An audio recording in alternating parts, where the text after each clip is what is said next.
No, now we have about 10-15 minutes for some question about this part, the first panel. I invite who likes to intervene by a very brief presentation of himself, because I think that the question posed by this intervention are a lot of questions, of course. So here is Ugo Mattei, please. I have a question for you, Andrea, in the light of what this analogy between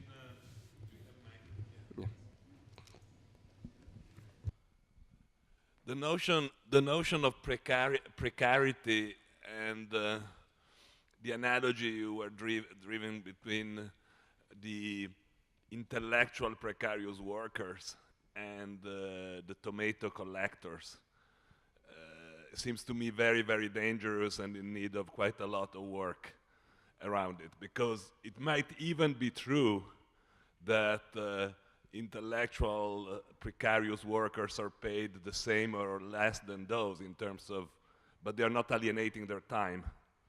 And so there is an element that is extremely important, particularly in the light of what was seen after, in Dario's presentation.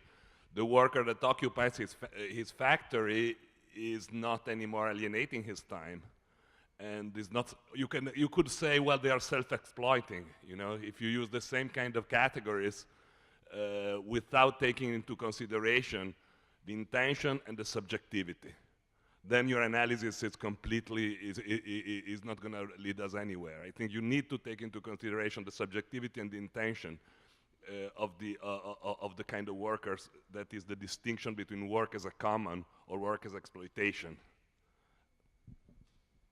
Thanks. Is there anyone who wants to say something? Please, where is the microphone? Hello, my name is Themis Papadimopoulos. I'm from Athens. I have an MBA degree, so my question will be on management. I work in marketing. A question.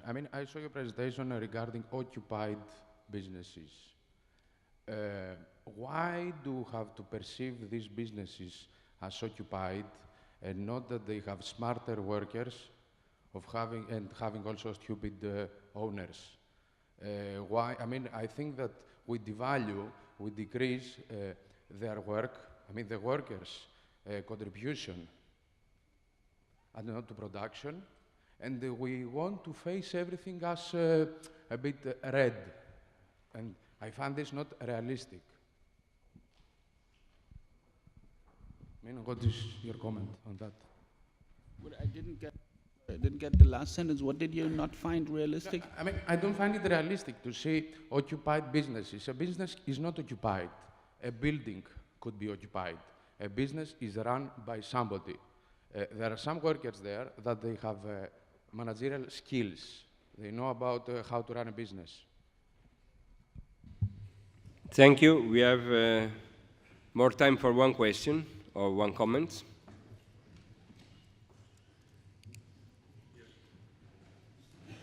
I don't see, because there is a lot of light. Yes, it's difficult to see you all. Hello. I'm just wondering if any of your research intersects with the question of workers who are not citizens of their own countries, because what you are showing is a lot of labor that seems quite aware of the organizational possibilities of a given civic space. And of course, the tomato pickers are often migrant workers who are barely speaking the language of the country in which they work. And this is increasingly our condition in Europe. It has been in a lot of places around the world. So I'm just wondering if there's any intersection with your research and that condition.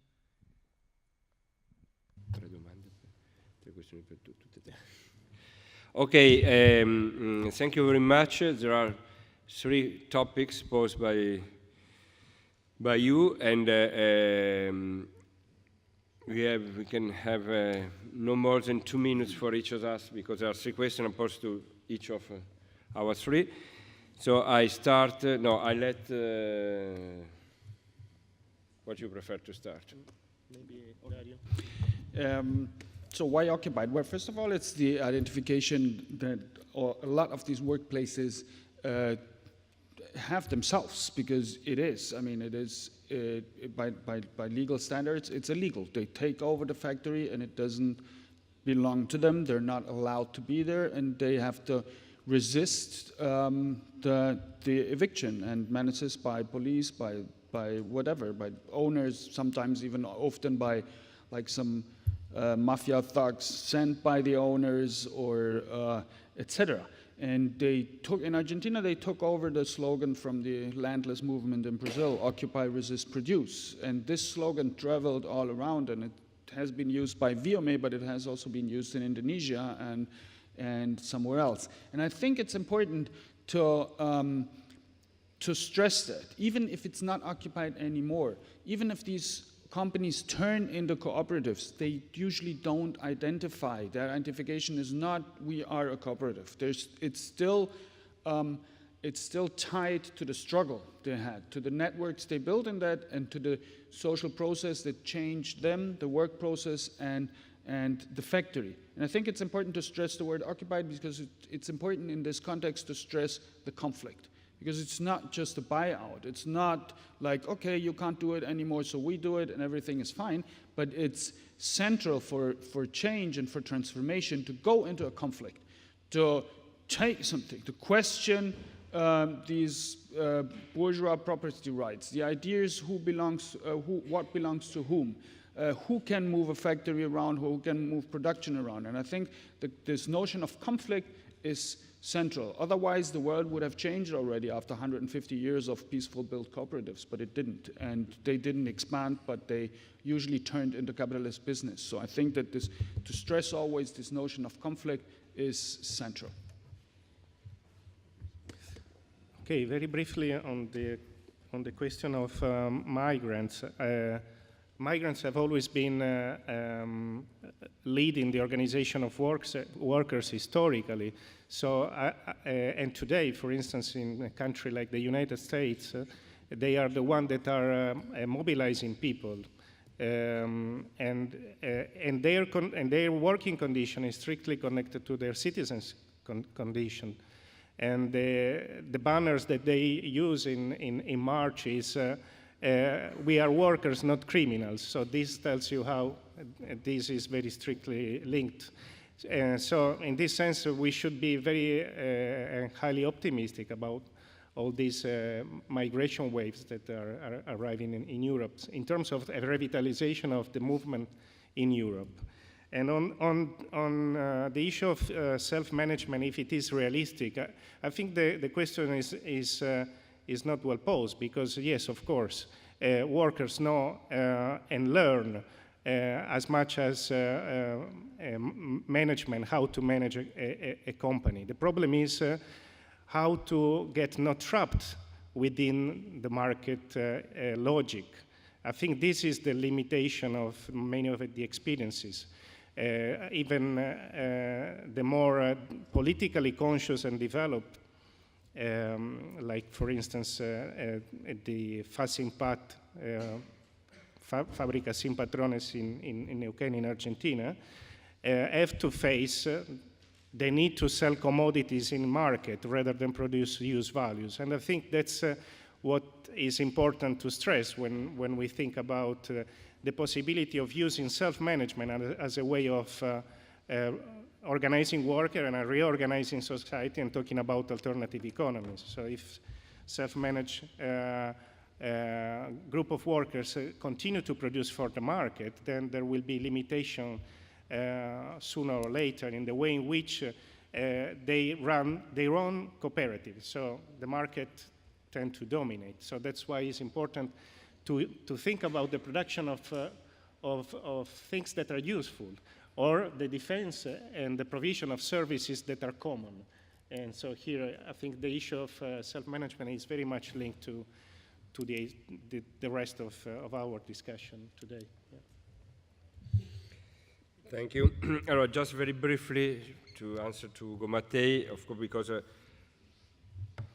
maybe that I've been not well understood, because my provocation was to say that if, according to the traditional labor economics that analyze the labor market according to some statistical index or parameters that are about work time, wages, the degree of prescriptivity of labor activity, the possibility to attend at social security items, etc., etc. They are typical traditional labor market indicators to describe, to give a figure, a picture of the labor market.